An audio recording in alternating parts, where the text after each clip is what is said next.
Assalamu alaikum rahmatullahi wa barakatuh. Hey fish fiends and aquarium addicts. Welcome to Tabarak Aquatics, and you're here in my fish room.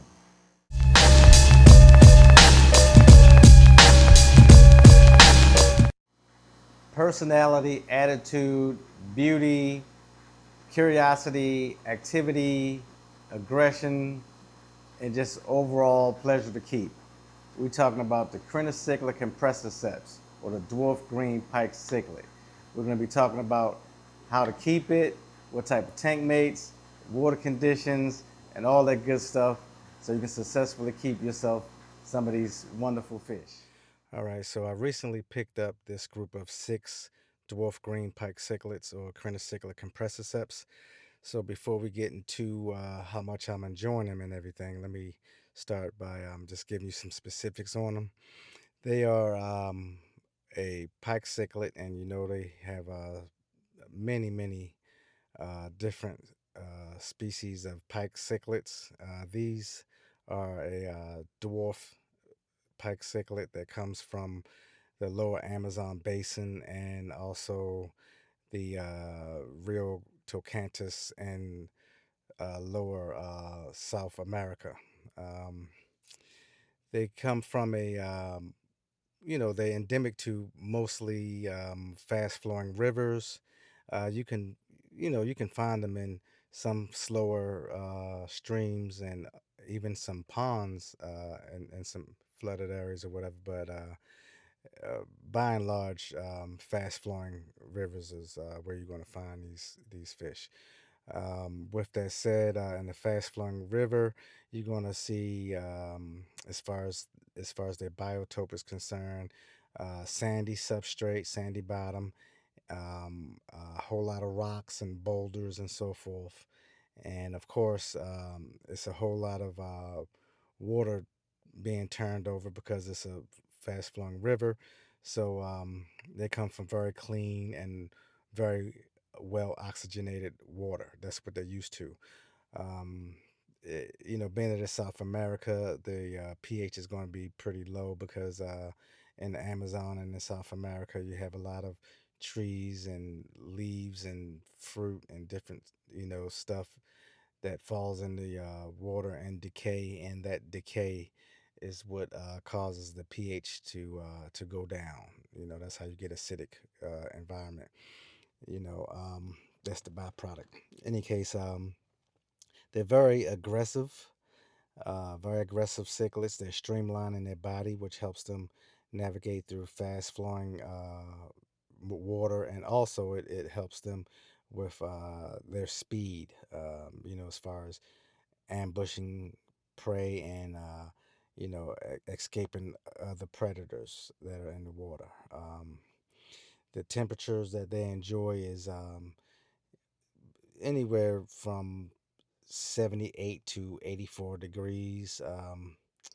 I wouldn't keep them any lower than 76 degrees. Occasionally, the temperatures drop at night and stuff like that in the environment where they come from. But in your tank environment, I wouldn't keep them for any long period of time under 76 degrees. You wouldn't want to stress them and cause them to get disease or anything like that due to this stress. Um, so we're talking about a pH of 5.0 up to 6.5. Of course, you don't want to chase the pH and all that stuff like that. You want to keep a stable pH, stable environment for long term. However, some groups of fish, some specific species, you do want to pay attention to the water parameters that they come from and try to mimic that the best you can comfortably without causing it to, any uh, situation where you're going to have an unstable, environment, unstable water, unstable pH, and all that stuff. Um, because certain species, and this is one of those species that if they don't have an environment that they are comfortable with, that they enjoy, they will go on strike and stop eating. And because they stop eating, they'll get weak. And next thing you know, they're stressed out and you have pop eye and cloudy eye and, fungus and different diseases and all that stuff that are that come from out of that. So you want to try to make them as comfortable as possible within reason. Now, they're very aggressive. They're extremely aggressive, especially conspecific. In other words, to each other mostly, but they are aggressive to just about every little fish that they can bully. They little pocket rockets. That's what I call them, pocket rockets, because they fast and aggressive, fast and furious. So when you picking out tank mates for them, um, I would suggest that you do a species only tank. But if you want to put tank mates in there, if there's any other dwarf cichlids that you would put them with, make sure that they are large enough, robust enough, and aggressive enough to hold their own and to survive, and smart enough too. You got to be a pretty smart fish, to survive with them because pikes, all of all pikes to me are just very very intelligent fish. Pikes are so smart. They're so intelligent, and you know they they'll figure it out. So you want to put fish in it that's smart enough to know how to escape, from getting overly harassed or whatever. So I would say larger epistogrammas, not the smaller type, but the larger epistogramma, larger and aggressive as well. And convict cichlid types. I would go with the Panamius panamensis cichlid or the rosy cichlid because they are nice full-bodied little dwarf cichlid and they pack a big punch. They got a lot of attitude and I believe they have the aggression and the intelligence to match these dwarf green pikes. As far as you want to have plenty target fish as well if you're going to keep more than one. If you're going to keep a group, you want to keep some target fish. Good target fish would be like I said, other uh, dwarf cichlids that could withstand being with them, and also like fuller bodied tetras. Notice that I have some serpate tetras in here with them. I wouldn't go with the smaller tetras because they'll end up food or dead or both. So I got these serpate tetras in here with them. For example, as far as what type of tetras to keep with them, I have some Siamese algae eaters. We know that they are fast and they have a certain level of aggression and they can take a licking and keep on ticking. I have some peppered corridors in here with them. So I got 12 serpate tetras, six peppered corridors. I have two Siamese algae eaters, two otosynchronous catfish. I have a red lizard whiptail in here with them as well. Now these are some of the few cichlids that you can put in the planted tank. As you can see, they're not in there ripping up the plants. If you put plants in there with really really soft leaves, it might be somewhat of a problem, but not a big problem. They, in general, from what I noticed, they leave the plants alone, so they do good in a planted tank. Now, even though they come from an environment where it's a lot of rocks and fast flowing river, water and not much plants because of the fast flowing river, that they come from in an aquarium environment at home. They to put them in a planted tank would serve you well because the plants offer cover. It gives them places to get away from conspecific aggression. It gives them places to go and explore because they are very curious, intelligent little fish, and you don't want them to get bored and say, "Hey, I don't have anything else to do but to go pick on somebody." So as you can see, they will go and explore just about every part of the tank. They in and out. They interact with the plants and and with the rocks and the driftwood and everything. And this is great. So I did pick up a group last year, and I was unsuccessful with that group because what I did was it was only five available, so I had got the five that was available, and I initially put them in a 20-gallon tank to for quarantine, and that tank space was too small. Even though I had a lot of rocks and stuff like that in there, I thought that would be good enough to keep them from beating each other up, but it wasn't. The overnight they had killed one and they was going after each other, and I moved them into this tank. But this particular tank, I had just started planting these. I had just started these plants, and they weren't very large, and it just wasn't enough hiding space and stuff like that to break the line of sight. So the four, they just they killed each other. That's what happened. They killed each other, and also, to be honest with you, I was not keeping them right because I didn't.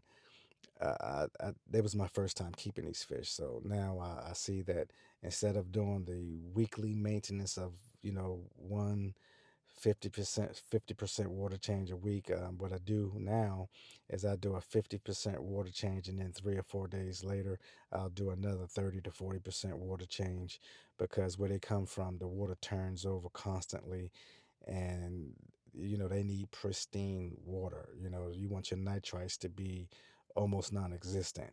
Of course, that's very hard to do in a enclosed aquarium environment, but to the best of your ability, just try to make sure that you keep the nitrites, of course, the nitrites and the ammonia needs to be zero, but your nitrates have to be pretty low.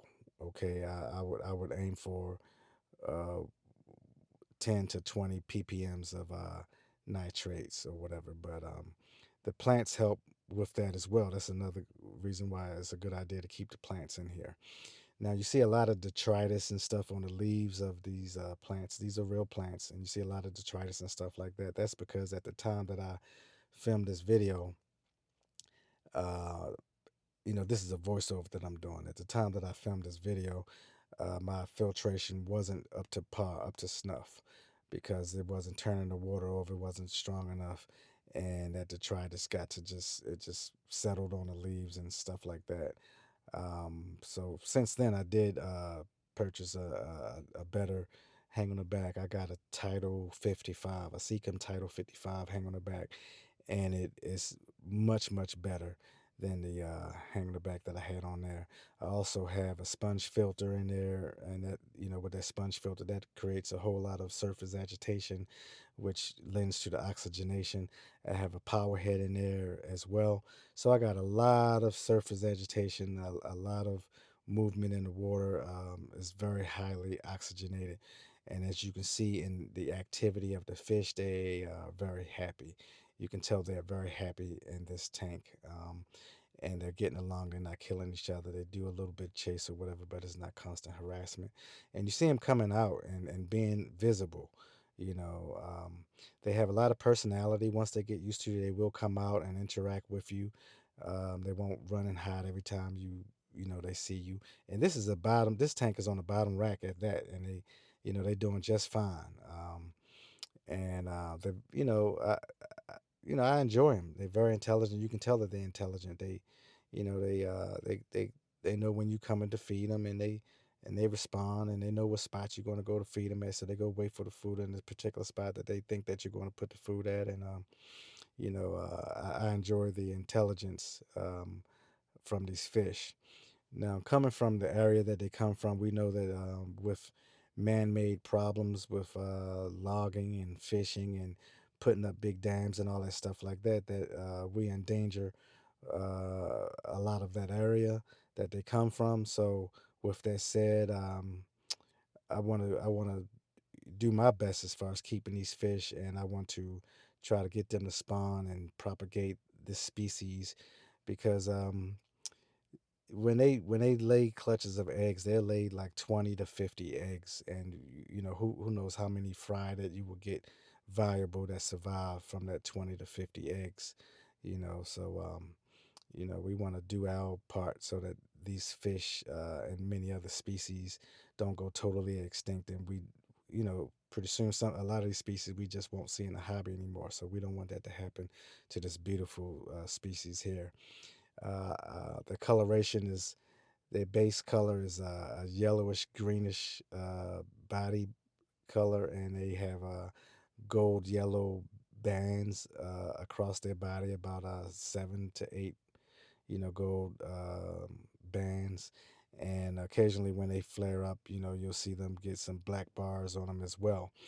The males, you can tell the males because when they extend their dorsal fin, you can see the red stripe down that runs down the dorsal fin. The females will have black speckled spots on their dorsal fins. The male also have more pointed, somewhat pointed dorsal fins, and the females is slightly rounded dorsal fins. The males, when they get to maturity, the males will be a little larger as far they'll be a little longer, and the females will be a little rounder in the belly. These fish will max out at about 4 inches. Usually in the aquarium, you're gonna get them at about up to about 3 inches, but these fish are wild caught, so they came in at a pretty decent size. So I'm hoping to get some growth and getting them up to 3.5 to 4 inches in size and length. Um, well, I don't know what else I can tell you about these fish. I will tell you that, like I said, they are very aggressive. They're extremely aggressive. So you just want to make sure you pair them with the right tank mates. And like I said, make sure you do your best as far as the water conditions and parameters and stuff like that to make them comfortable. And you should get plenty of enjoyment out of them. I hope you appreciate this video. See you next time. All right, that's going to be the wrap. Thank you for watching this video. I greatly appreciate it. If you like this video, please leave a like, thumbs up.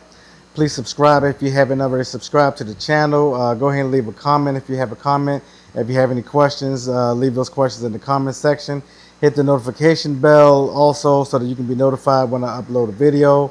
Thank you so much for your participation. All right, y'all. Until next time. Happy fish keeping. Assalamu alaikum wa rahmatullahi wa barakatuh.